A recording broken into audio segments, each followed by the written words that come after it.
এইভাবে একবার মাছ ভুনা করে খেলে স্বাদ সারা জীবন মুখে লেগে থাকবে।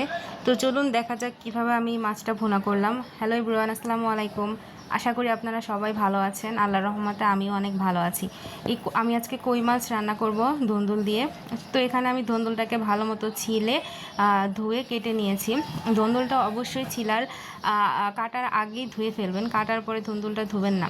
এখানে আমরা দুইজনের জন্য রান্না করব। এখানে কই মাছটাকে ভালো মতো হলুদের গুঁড়া, মরিচের গুঁড়া আর লবণ দিয়ে ভালোভাবে মেখে তারপর একটি ফ্রাই প্যানে ভেজে নিব। বেশি কড়া করে ভাজবেন না, হালকা নরম নরম থাকা অবস্থায় তুলে নেবেন।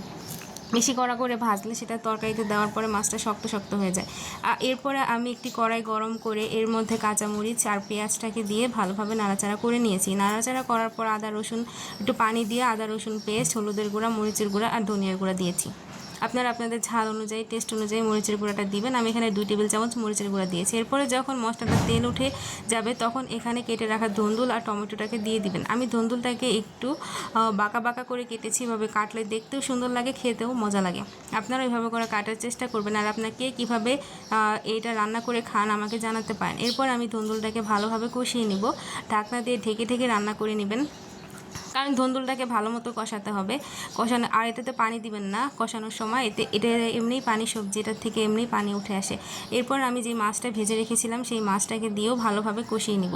মাছটা ভাজার পরে অনেকে দেখছি পানি দেওয়ার পরে পানিটা বলক আসলে মাছ দেয়, কিন্তু আমি এভাবেই মাছটাকে আরেকবার কষিয়ে নিই। এরপর যেই পাত্রে মাছটা উঠিয়ে রেখেছিলাম সেই পাত্রটাতে পানি দিয়ে ধুয়ে পানি দিয়ে নিলাম। এখানে আমি আমার পরিমাণ মতো পানি দিয়েছি। আর ধুন্দুলে কিন্তু পানি কম দিতে হয়, কারণ এটাতে এমনিই পানি উঠে। তো এভাবে আপনারা অবশ্যই একবার ধুন্দুলটা রান্না করে খাবেন কই মাছ দিয়ে, এভাবে খেতে অনেক মজা লাগে। এরপরে আমি আমার পরিমাণ মতো পানি দিয়ে পানিটা বলক আসার পরে ঢাকনাটা তুলে নিব। ঢাকনাটা দিয়ে রাখবেন না, এতে আরও পানি ছেড়ে দিবে, কারণ এটা একটি পানি জাতীয় সবজি। এখানে যত পানি কম দিবেন ততই খেতে মজা লাগবে। এই পর্যায়ে এসে আপনারা লবণটাকে টেস্ট করে নেবেন, লবণটা সব ঠিকঠাক মতো আছে কি না। আমিও লবণটা টেস্ট করে নিয়েছিলাম। তো আপনারা কোথা থেকে আমার ভিডিওটি দেখছেন আমাকে অবশ্যই জানাবেন, এবং আমার ভিডিওটি আপনাদের কাছে কেমন লাগলো। ভালো লাগলে অবশ্যই লাইক, কমেন্ট এবং শেয়ার করে দিবেন। এবং যারা আমার ফেসবুক পেজ থেকে দেখছেন ফেসবুক পেজটিকে ফলো দিয়ে দিবেন, এবং যারা ইউটিউব থেকে দেখছেন তারা অবশ্যই চ্যানেলটিকে সাবস্ক্রাইব করে আমার পাশেই থাকবেন। আমি আমার নিত্যদিনের ঘরোয়া রান্নাগুলি আপনাদের মাঝে তুলে ধরার চেষ্টা করি। আমি দৈনন্দিন জীবনে যা রান্না করি সেটাই আপনাদের সামনে প্রেজেন্ট করি। তো এখানে আমার রান্নাটা প্রায় কমপ্লিট। আপনারা আপনাদের সুবিধা মতো ঝোলটাকে টানিয়ে নেবেন।